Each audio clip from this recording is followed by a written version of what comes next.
সবাইকে সুপ্রভাত। আজকের মনসা মঙ্গল অনুষ্ঠানে আপনাদের সবাইকে স্বাগত। ঠিক গানে গল্পে এবং মা মনসার জীবনে কি হয়েছিল, কিভাবে তৈরি হয়েছিল মনসা মঙ্গল কাব্য, সেই সবকিছুই আমরা তুলে ধরি আপনাদের সামনে এক অন্য রূপে, অন্যভাবে। আর প্রত্যেকবারের মতো এবারেও আজকে আমাদের স্টুডিওতে উপস্থিত রয়েছেন জয়মা সঙ্গের দিদমা। আপনাকে সুপ্রভাত। সুপ্রভাত জয়মা, সকলকে সুপ্রভাত জানাই। এবং আমার সাথে সংগত করছে গানে এবং শ্রী করতালি রাধারানী সাহা একেবারে, এবং শ্রী করতালে রয়েছেন রাধারানী দেবী। আপনাকে সুপ্রভাত এবং স্বাগত। এবং একেবারে আমার ডান দিকে রয়েছে প্রথমেই হারমোনিয়ামে যিনি রয়েছেন রবীন্দ্রনাথ রায়। আপনাকে স্বাগত এবং সুপ্রভাত।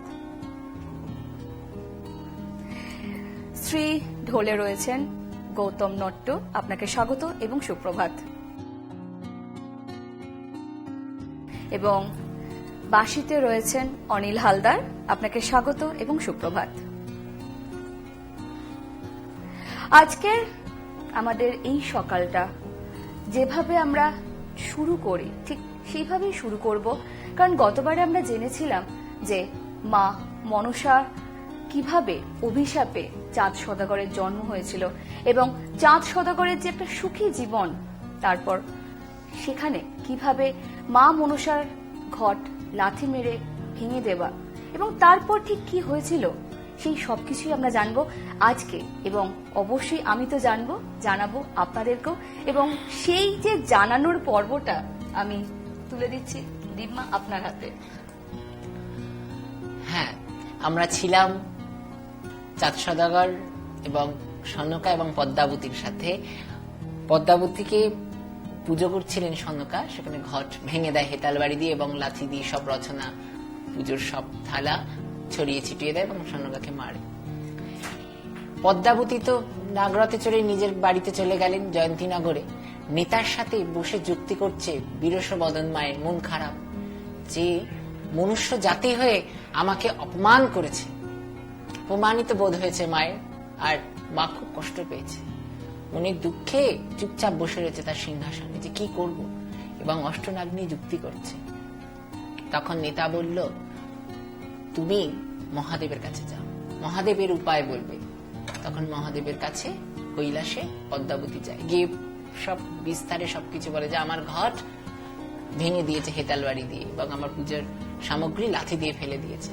তখন বলছে মা এত রাগী। মা বলছে, মা মহাদেবকে বলছে, পিতা আমার মনে এমন ন্যায় যে আমি চাঁদ সওদাগরকে আমার বিষের জালে পুড়িয়ে মারি।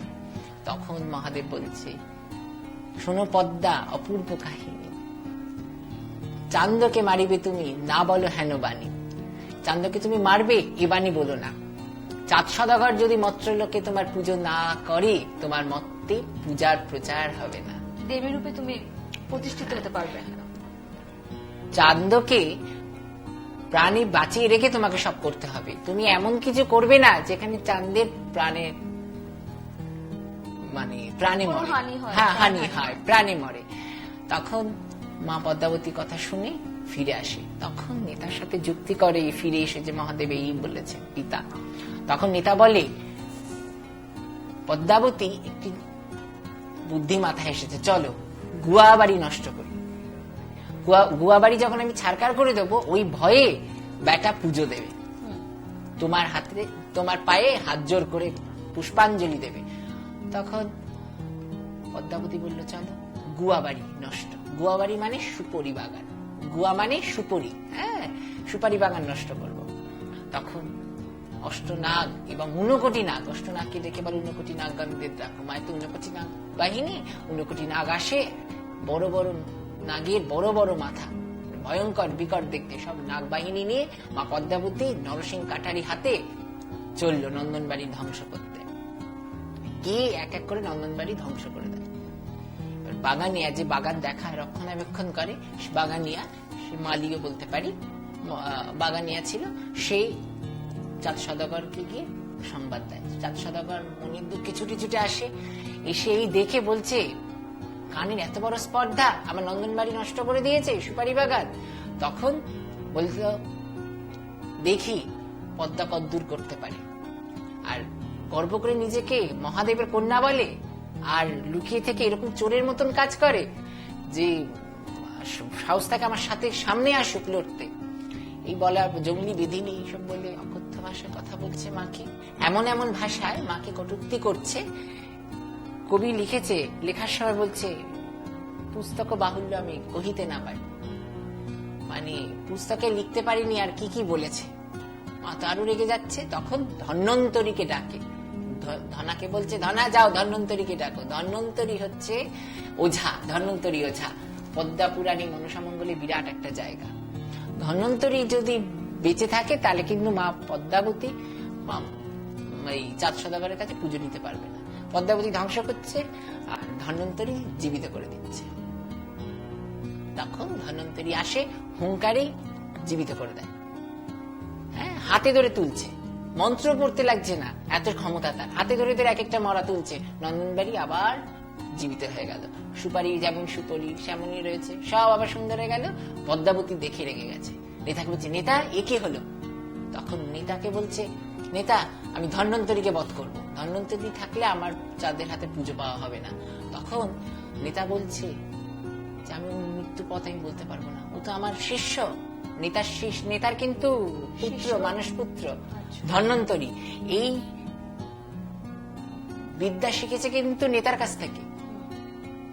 নেতা বলছে আমি বলতে পারবো না, মরণ পথ। তখন বলছে মায়ের সাথে নেতার দ্বন্দ্ব বাঁধলো যে তুই বলতে পারবি না, আমি যাতে বিপদে আছি। তখন নেতা বলল তুমি শয়লার বেশে কমলার বাড়ি যাও। তখন কমলার বাড়িতে শয়লার বেশে যায়। শয়লার বেশে গিয়ে তুমি শয়লা অর্থাৎ সইয়ের বেশে গিয়ে তুমি ধন্বন্তরী মৃত্যুপথ যান। তখন অনেক গয়না গাটি নিয়ে গিয়ে বলছে সই বলে ডেকেছে।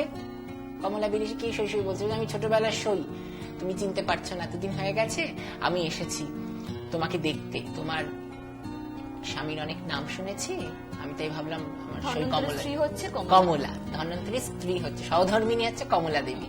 তখন কমলা দেবী বলছে তাই নাকি বলে বসতে বলেছে। এবার এক কথায় দু কথায় দুটো মানে মেয়ে মানুষরা এক জায়গায় হলে অনেক কথা হয় সংসারের।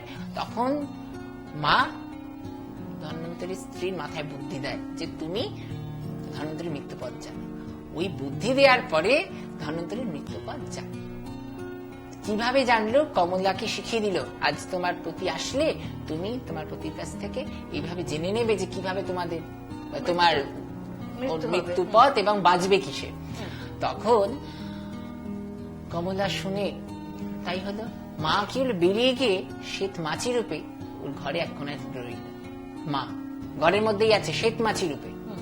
আর কমলা তো ভেবেছে সই চলে গেছে। এবার রাত্রিবেলা এসেছে, ধন্বন্তরীকে জানতে চেয়েছে যে আমি তোমার সহধর্মিনী, আমি জানি না কখন কি না ঘটে, পদ্মার প্রকোপে তোমার যদি মৃত্যু হয় সাপের দংশনে, তাহলে তোমাকে কিভাবে জীবিত করব। তখন ধন্বন্তরী বলছে তোমার কমলা জানতে হবে না। ধন্বন্তরী বলতে চাইনি। তখন কমলা রেগে গেছে যে না, বলতেই হবে। তখন কমলাকে বলছে, কমলা বলছি জেদ করেছে। তখন স্বামী স্ত্রীর একটা তো জেদাজেদি থাকেই। তখন বলছে আমি তোমার সহধর্মিনী, তুমি আমাকে বলবে না, তোমার যদি কিছু হয় আমি কিভাবে বাঁচবো। আর তুমি আমাকে যদি বলে রাখো সেই সময় তোমার বিপদের কালে আমি সঙ্গে সঙ্গে তোমাকে জীবিত করতে পারবো সেই ওষুধ দিয়ে, কিংবা আমি জেনে রাখি, আমার তো জানা উচিত। আর সংসার করতে গেলে তো একে অপরের কথা তো জানতেই হবে আমাদের, তাই না? তখন ধন্বন্তরী বলে, মৃত্যুপদ মা শুনতে পায়। কি বলে? ভাদ্র মাসে মঙ্গলবার যদি তক্ষক এসে ব্রহ্মতালুকায় দংশন করে তবেই ধন্বন্তরীর মৃত্যু। এবং মন্দিরে আছে একটি ওষুধ, মন্দিরের একটি থলে আছে, মহাদেবের যে শিবলিঙ্গ তার তলায় একটা থলে আছে, সেই থলের মধ্যে ওষুধ আছে। সেই ওষুধটা যদি লাগিয়ে দেওয়া যায়, হ্যাঁ, তাহলে উনি আবার জীবিত হয়ে যাবে। এই মা শুনে, ওখানে শ্বেত মাছি রূপে ঘরে কোনায় ছিল, শুনে পালিয়ে যায়, চলে যায়। এবার নিতা ডাক দেয়। এবার মা 1, 2, 3 করে করে দিবস গণনা করছে, কবে মঙ্গলবার আসে ভাদ্র মাস। একদিন হঠাৎই ভাদ্র মাসের মঙ্গলবার আসে। ভাদ্র মাসে মঙ্গলবার যেই আসে তখন তক্ষক নাগকে পাঠায় যে তক্ষক যাও, তুমি ধন্বন্তরীকে বধ করে আসো। তখন তক্ষক নাগ যায়, গিয়ে ওই মঙ্গলবার দুজনে ঘুমিয়ে রয়েছে, ধন্বন্তরীর ব্রহ্মতালুকায় দংশন করে, ধন্বন্তরীর মৃত্যু হয়। এবারে তো কান্নাকাটি রোল, হ্যাঁ কমলা কাঁদছে, কান্নাকাটি রোল হলো। তখন কমলা বলছে যে আমার কি হলো, তখনই ওষুধ খুঁজতে চাই। এই যে ওষুধ খুঁজতে গেছে, মা পদ্মাবতী কি করেছে, ওষুধের ঝুলি নিয়ে পালিয়ে গেছে। ওষুধের ঝুলি নিয়ে মা পদ্মাবতী পালিয়ে গেছে। এবার ওষুধ তো আর কমলা পাচ্ছে না, কোথায় ওষুধ কোথায় ওষুধ। তখন শিষ্যগণ মিলে যুক্তি করে যে সাপে কাটলে তো দংশন, সাপে দংশন রোগীকে তো ভেলায় ভাসিয়ে দেয়, ভেলায় ভাসিয়ে দেবে। তখন ভেলায় ভাসিয়ে দেয়। মা পদ্মাবতী ওখান থেকে একটু দূরে যাওয়ার পর, একটু দূরে এগিয়ে গেছে, মা পদ্মাবতী ধন্বন্তরীকে নিয়ে নেয়, নিয়ে জীবিত করে, প্রাণ দান করে। আবার করে গঙ্গা দেবীর পুরীতে রেখে আসে। গঙ্গা দেবীকে বলে, মা গঙ্গা, যখন আমার লাগবে তখন যেন আমি ধন্বন্তরীকে পাই, আমি যেন ধন্বন্তরীকে পাই বলে গঙ্গা দেবীর কাছে ধন্বন্তরীকে জীবিত করে দিয়েছে, কিন্তু করে রেখে দিয়েছে। এইদিকে এবার বলছে, দেখি এবার চান্দ বেটা কি করে। তখন ভাবানিতার সাথে যুক্তি করে উপবন নষ্ট করে দাও। সুপুরি বন, নন্দনবন নষ্ট করবে, উপবন নষ্ট করলো। আবার নাগাবরণে পদ্মা সেজে নাগরথে গেল, দৃষ্টি মাত্রই উপবন নষ্ট হয়ে গেল। কাঁঠাল, আম, কত ফল ফলাদি ফলেছিল গাছে, শুকিয়ে নিদ্রা যাচ্ছিল পাখির ছোট ছোট ছানারা, সব বিষের তেজে পুড়ে যায়, পাখির বাসা পুড়ে যায়। তখন আবার চাঁদ সদাগর ছুটে আসে খবর পেয়ে বাগানে এসে, তখন মহাজ্ঞান মন্ত্র জানতে, 2.5 অক্ষর মহাজ্ঞান, যেটা মহাদেবের কাছ থেকে পেয়েছে চাঁদ সদাগর। সেই মহাজ্ঞান মন্ত্র পরে, হ্যাঁ, একটি জল মন্ত্র বলে জলটি ছিটা দিয়েছিল। সারা বাগান ভস্মরাশি হয়েছিল, ভস্ম ছিল, ছাই হয়ে গেছিল, সেটি আবার জীবিত হয়, ফলে ফুলে ভরে যায়। এই পদ্মা বলে যে কি হবে, পদ্মা বলছে যে তো মুশকিল, কিন্তু কোনোভাবে পাচ্ছি না, কোনোভাবেই চাঁদকে, হ্যাঁ, পদ্মাবতী খাওয়া দাওয়া ছেড়ে দিয়েছে, 2 দিন খায় না পদ্মাবতী, স্নান করে না, খায় না, কিছু করে না, কি করব। তখন স্নান খাওয়া সব ছেড়ে দিয়েছে পদ্মাবতী, হ্যাঁ, খাচ্ছেও না 2 দিন ধরে, স্নানও করছে না। নেতা বলছে, তুমি স্নান করো পদ্মাবতী, তুমি খাও, তোমার প্রাণ থাকবে না তো। বলছে, না, আমি কি করে খাবো, আমাকে এইভাবে অপমান করা হচ্ছে বারবার। তখন নেতা বলছে, মহাজ্ঞান হরণ করো। কিভাবে? নটি রূপ ধারণ করে। এবারে নটি রূপ ধারণ করে এবার ডেকে সব সঙ্গত করবে, ঢোল, আজকে যেমন রাধা, রবি মেশো, গৌতম দা, রাধা মাসি সবাই রয়েছে আমার সাথে, তুমি আছো সঙ্গতে, হ্যাঁ, সেই রকম আমি যেমন আজকে সদল বলে আমার ভক্তদের নিয়ে এসেছি, তেমন মা পদ্মাবতীও ঢোল, হারমোনিয়াম সব নিয়ে গেছিল, তানপুরা, মন্দিরা, শ্রীকত্তাল নিয়ে গেছে কোথায়? চাঁদ সদাগরের বাড়িতে। নটি বেশে, মা নটি বেশ ধারণ করেছে, চাঁদ সদাগরের বাড়ির সামনে গিয়ে না গান গাইছে। চাঁদ সদাগর বলছে যে, ধনা, বাইরে এত সুন্দর কণ্ঠে কে গাইছে? তখন ধনা বলছে, আমি তো বলতে পারছি না। ধনাকে বল, দেখে এসো। ধনা গিয়ে দেখে আসে। দেখে আসার পরে বলছে, চাঁদ সদাগরকে জানালো যে দূর দেশ থেকে নটি এসেছে, খুব দেখতেও রূপসী, দেখতেও সুন্দর, আর সুরেলা কণ্ঠ এবং সুন্দর নাচছে। তখন বলছে যে আমার এখানে নিয়ে এসো, নটিকে নিয়ে আসে। নটিকে বলেছে কি, তুমি গান গাও তো। গানে মুগ্ধ হয়ে কামে মোহিত হয়ে যায়, কামে বিভোর। তখন প্রতিদান করতে চায়। তখন বলছে, তুমি আমাকে আলিঙ্গন দাও। তখন পদ্মাবতী বলেছে, আলিঙ্গন দেব, আমার শর্ত আছে। আমার বাবা মা বিষে, মানে নাগের ঘায়ে মারা গেছে, আমি পণ করেছি, আমি এমন মন্ত্র জানবো যে সাপে কাটা রোগী যেন জীবিত হয়। আমি শুনেছি লোকের মুখে, তুমি সেই মন্ত্র জানো, তুমি যদি এই মন্ত্র আমাকে দাও তাহলে আমি তোমাকে আলিঙ্গন দেব। তখন বলছে, না, ওগুলো দেব তো নয়। তখন মা পদ্মাবতী কামদেবকে দেখে কামবান নিক্ষেপ করে, চাঁদ সদাগরের মনে কামে মোহিত হয়। তখন কামের মোহিত হয়ে পদ্মাবতীকে বলে, মহাজ্ঞান কি তো ছাড়, মহাজ্ঞান তো ছাড়, প্রাণ বললে প্রাণ দেব, নটি তুমি আমাকে আলিঙ্গন দাও। তখন বলেছে, না, আগে মন্ত্র দেবে, আমি মন্ত্র আগে শুনবো। তখন এই মন্ত্র মায়ের কানে বলে দেয়। তখন মা বলছে, আমার গায়ে ধুলো রয়েছে, আমি একটু ঝেড়ে আসি, স্নান করে আসি, দূর দেশ থেকে এসেছে, স্নান টান করে আসি। তখন মন্দিরের পিছনে যায়, পুরীর পিছনে পুকুর ছিল, সরোবর, সেই সরোবরে স্নান করতে যায় পদ্মাবতী ছলনা করে।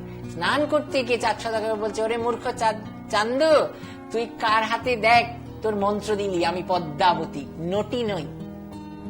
তখন চাঁদ সদাগর বলছে, ওরে ছলনাময়ী রাক্ষসী, কপট রাক্ষসী, তুই ছলনা করে তুই আমার কাছে মন্ত্র নিলি। তখন বলছে, ওরে মূর্খ চান্দ, কামে মোহিত হয়ে তুই আমাকে মন্ত্র দিয়ে দিলি, তুই অবোধ ছাওয়াল, অবোধ বালক, বুদ্ধি নেই তো। তখন বলছে যে এবার তো তোর তো সব গেল, আমি এবার তোর বংশ নির্বংশ করব, আর তো বাঁচাতে পারবি না, ধন্বন্তরীকে নিয়েছি, তোর মহাজ্ঞান নিলাম। তখন পদ্মাবতী নাগরথে উঠে যখন চলে যাচ্ছে, ধর ধর বলে চাঁদ সদাগর ধরতে গেছে। যেই চাঁদ সদাগর ধর ধর বলে ধরতে গেছে, মায়ের ডান পা দিয়ে জোরে একটা লাথি মেরেছে চাঁদ সদাগরের মুখে, থুতনিতে। ওই দেবীর আঘাত তো সহ্য করতে পারিনি, 6টা দাঁত ভেঙে গেছে। ওই 6টা দাঁত এবারে চাঁদ সদাগর ভাবছে, লজ্জা পাচ্ছি, রক্ত বইছে, ব্যথা যন্ত্রণা, কি করে সনকার সামনে যাবে। সোনা দিয়ে 6টা দাঁত বাঁধায়, চাঁদ সদাগরের স্বর্ণ দিয়ে বাঁধানো ছিল 6টা দাঁত। এবার তো পুরীতে গেছে, এবার পদ্মাবতী, চাঁদ সদাগর পুরী চলে গেল, এবার পদ্মাবতী নিজের পুরীতে গেছে। নেতাকে বলছে, নেতা নেতা, আমি মহাজ্ঞান হরণ করে ফেলেছি, মহাজ্ঞান আমি জানি, চাঁদ সদাগরের মহাজ্ঞানে আর কোনো বল নেই, মহাজ্ঞান তো আমি জেনে গেছি, এক কান থেকে 2 কান হয়ে গেছে। আর এমনিতেও আমরা দীক্ষা নিলে দেখবে বীজ মন্ত্র কিন্তু কাউকে বলি না, এটাই নিয়ম, এটাই নিয়ম, ঠিক এটা তো তাই। তখন বলছে, 2 অক্ষর মহাজ্ঞান মন্ত্র হরণ করে নিল। তখন নেতা বলছে, তাহলে চলো এবারই তোমার উপায়, চাঁদ সদাগরের 6 পুত্রকে নিধন করো। তখন 6 পুত্রকে নিধন করতে যায়। এবারে আমরা 6 পুত্র বধে আসবো। তাহলে 6 পুত্র বধ কিভাবে হচ্ছে? মহাজ্ঞান গেল চান্দর, টুটিলে কো বল, অধিক পদ্মার সাথে বাদিল কন্দাল। আমি গানে যাই। একেবারে আমরা সেই অপেক্ষাতেই রয়েছে, এবং জানি যারা দর্শক বন্ধু রয়েছেন তারাও সেই একই অপেক্ষায় রয়েছে যে মনসামঙ্গলের সেই কাহিনী আমরা শুনলাম, এবার অবশ্যই সেই গানটাও আমরা শুনবো। আমার মা আমার মা মহাজ্ঞান গেল চান্দর, টুটিলে কহ বল। আমার মা অধিক পদ্মার সাথে বাদিল কন্দল। আমার রাত্রি দিন গালি পারে, কোপে অহংকারে। আমার কোপ মনে বেড়ায় চান্দ, সর্প দেখলে মারে। আমার রাজ্যের ঠাকুর চান্দ, পথে দিল থানায়। আমার চম্পক নগরে পদ্মার পূজা করল মানায়। আমার মহাদেবের কন্যা পদ্মা, সবে মনে ভয়। আমার আপন মনে কালি পারে, যত মনে লয়। আমার অভিমানে বলে পদ্মা, কি করি উপায়। আমার লঘুর ভৎসনায় আমি প্রাণে কত সয়। আমার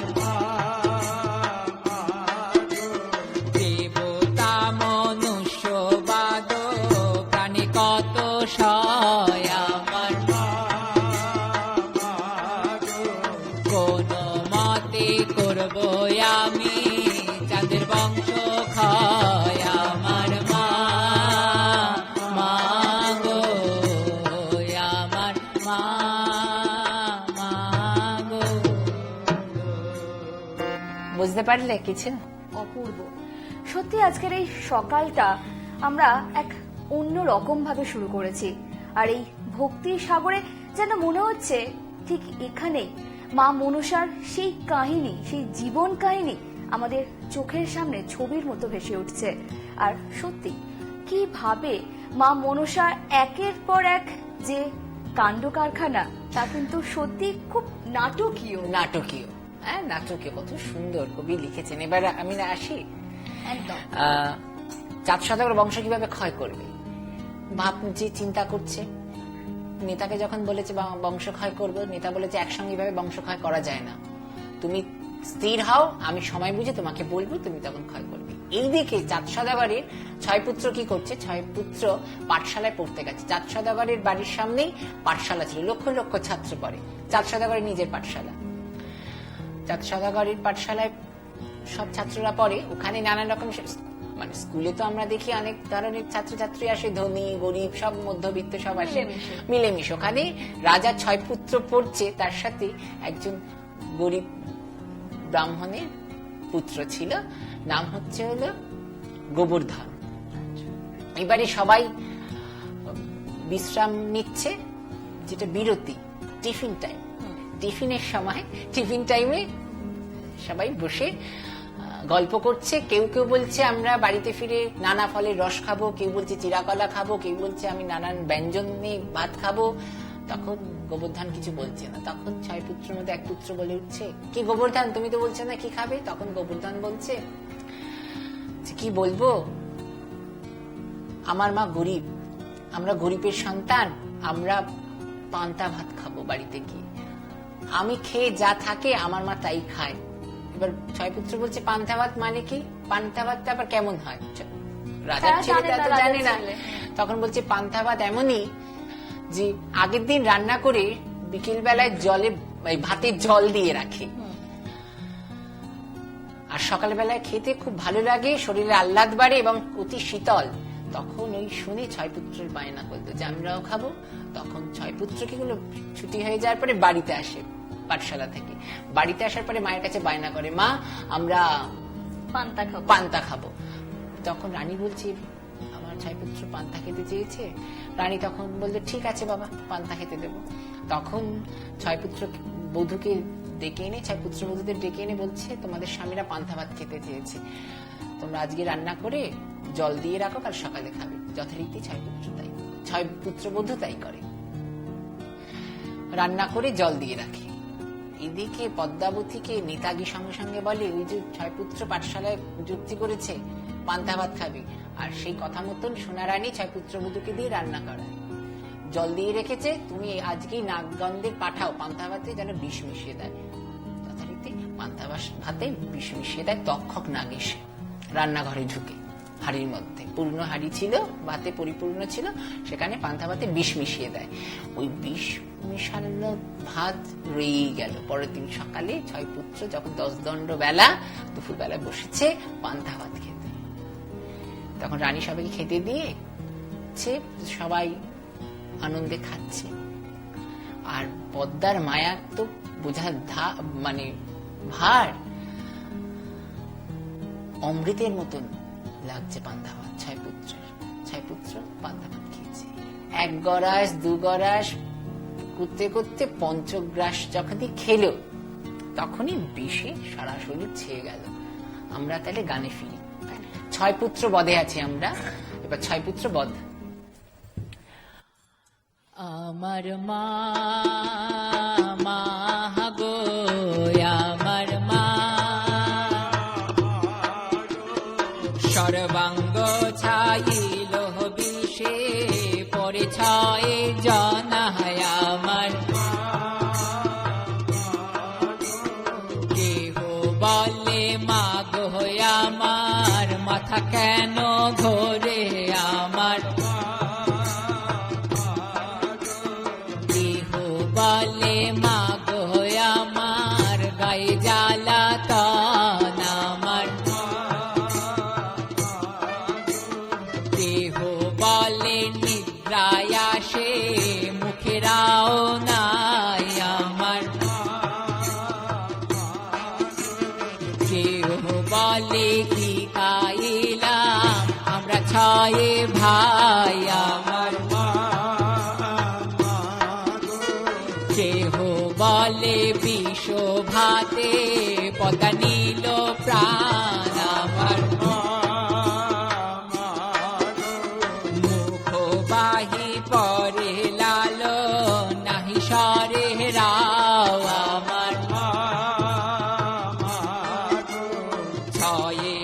পুত্র পরে সোনা দেখে দূর হইতে আমার মা গো পুত্র পুত্র বলে সোনা ডাকে উচ্চ স্বরে আমার মা গো কলা গাছ ভাঙ্গি যেন পরে ঠাই ঠাই আমার পুত্র পুত্র বলে সোনা কাঁদে উচ্চ রায় আমার মা গো আমার মা